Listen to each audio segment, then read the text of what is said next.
All right, what's going on, everybody? Welcome back to another video on the channel. Today we're going to be looking at a case study I had with one of my lifters recently. Her name is Ishana. Now, Ishana is a national level lifter, and post nationals, she wanted to try and switch to hook grip for her deadlifts. Now, we all know hook grip hurts. Hook grip can actually hurt a lot, especially when you're just starting. But for Ishana, what we were dealing with was actually some nerve pain in her left thumb. Naturally, you don't mess around with nerve pain. You don't fuck with nerves. So we let it be. After around 2 weeks, we reintroduced hook grip into her training. And again, that left thumb, that nerve pain came back. So naturally, I had to take a look at what was going on with her technique and see if there was something running down the chain that was causing this issue with that left thumb and that nerve pain. Now, before we go into the mechanics behind it, let's talk about what hook grip, or what you need to do to get a clean hook grip.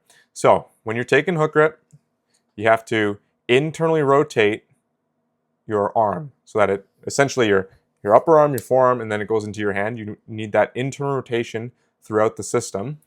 So that I'm going to use this back scratcher so that when you grip the bar, as you internally rotate like this, you're driving that palm down, that meaty part of your thumb is in contact with the bar, not the side like this. Okay, it needs to be the meaty part of the thumb. And then as you lock in this way, that pressure is staying, again, on the meaty part of the thumb. When you have it on the side, there's a nerve that runs through the thumb, and that compression through that side, especially on the bone, can cause that or reproduce those nerve symptoms. Okay, so that's what we want in a clean hook grip. We need internal rotation of the arm. If you don't have that, you're not going to have a clean position for your thumb to sit in the bar. Okay? Now, when it came to Ishana, let's look at two videos that I analyzed during our group Q&A. Okay. So right away, a couple things stood out to me when we analyzed the video.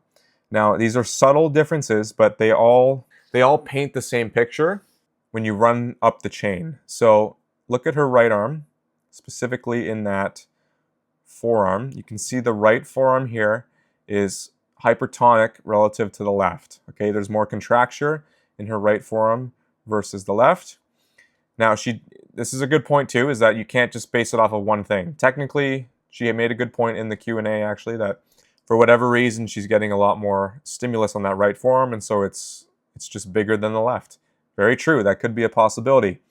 But as we run up the arm even more, you can see based on the delt cap that the right shoulder is more internally rotated versus the left. The left's in more of a little bit of an external rotation. If you track where the humeral head would be and you run down right around there, you can generally see this is externally rotated versus the right. At least that's my opinion. To base it off of that, just what I see from one angle is fucking stupid. But this is just, again, another piece of the puzzle that if things line up, then it's more suggestive of an actual pattern. So right now we've got two hints. If the next hint lines up, then it gets a lot more safe to assume that there is an actual compensation that's going on that is leading to that nerve pain. So we've got the forearm, then the shoulder. We run up to the shoulder blade or the scap. So there you go again. You could even argue that it's not even the fact that the left forearm is smaller or not contracting as hard, but just the way this arm is internally rotating better is allowing me to see that, okay, there's more of this forearm muscle here, especially on the radial side of the arm versus the left. You're not getting as much of a clear view of the radius on the left arm versus the right. And there's that external rotation. And so the final part, or the final piece of the puzzle that stuck out to me, but you can see that as she's pulling her slack out, the scapula on the left is not blending as well with the rib cage like the right one is. You see how it's very smooth here on the right side, whereas the left is sticking out a little more. Again, it's very subtle, but these are the things you got to pick up on.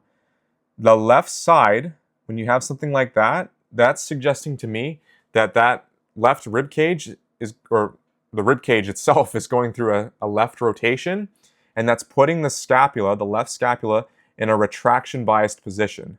Okay? When you think of the mechanics behind that, when you have a retracted scapula, that's going to lend to that humeral head or the humerus into more external rotation. And so she's not going to be able to move into as much internal rotation like she would on the right side. Let's recap it. We have more pronounced forearm on the right arm versus the left. That's suggesting of something. You've got a relatively more externally rotated left shoulder versus the right. And then when you move up to the scap and the rib cage, the right scap is blending a lot more with that right side of the ribs, while the left scap is not blending as well. You can see there's a little divot there, and it's almost like it's sticking out there. And so when you move up the chain, the problem is starting from up here at the scap and the ribs. And so you can't get this clean internal rotation path down the arm. That is causing her left thumb to, that bony part on the side of the thumb is really compressing against the bar, compressing the nerve, and then we have the nerve pain. Okay, so that's the idea behind this. That was my thought process. So I immediately recommended to her for next training session that we focus on protracting the left scap. And so what we're looking at in this video on the right here is this is a week later. This is her next comp dead day. She's got the new cue. Unfortunately, it is not a direct front view, so it's a little bit offset from the side, so it's not a apples to apples comparison. But if you look at her left arm, we're getting a little bit more of that radius in front. We're seeing more of the forearm muscles contracting.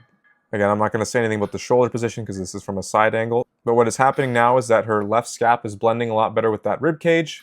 By protracting the left scap, she's also inducing a little bit of rightward thoracic rotation to balance out that left rotation. And most importantly, she's got no thumb pain. That is obviously the most important thing here. We want her to still be able to lift and progress on the deadlift. Can't do that if you're destroying your thumb in the process. So that was a clean set of 8 she just ripped through. The week prior, we've got 100 kilos on the bar, and she can barely handle it for 3 reps. So this is a big improvement. Again, the weight isn't the issue, it's the pain. And look how comfy she is doing this. Super comfy. She was also very happy, which we love to see. But these are the important things to look out for. And so that was the main thing, is what can we do to counteract this thoracic rotation that's going on, get her left scap out of that retraction bias position, and allow her to get clean internal rotation throughout the system.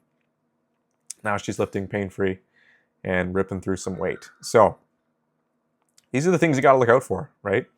There's subtle hints in everyone's technique that will paint a bigger picture of what's going on, and they will always present themselves. You just got to know where to look and how to catch them. So I hope you've enjoyed this video. If you're someone who's been struggling with, neck, shoulder, hip, knee, again, thumb, wrist pains even, these are the kind of things I work on with my lifters, whether they're competitive powerlifters or if they're just trying to build some muscle. All of these are super critical for ensuring your long-term performance and health in the gym. Over time, these little things will start to cause problems, unfortunately. And so it's important that, number one, obviously I can catch them for you, but number two is that you learn how to recognize what's going on with your body. That's what I focus on with my clients. And so if you're someone who's been struggling with this and you're not sure where to start, you need some guidance, feel free to reach out. I've got my Calendly link set up in the description, or you can message me on Instagram and we'll set up a call. Okay? So thanks for watching. Hope you learned something today. Have a great day.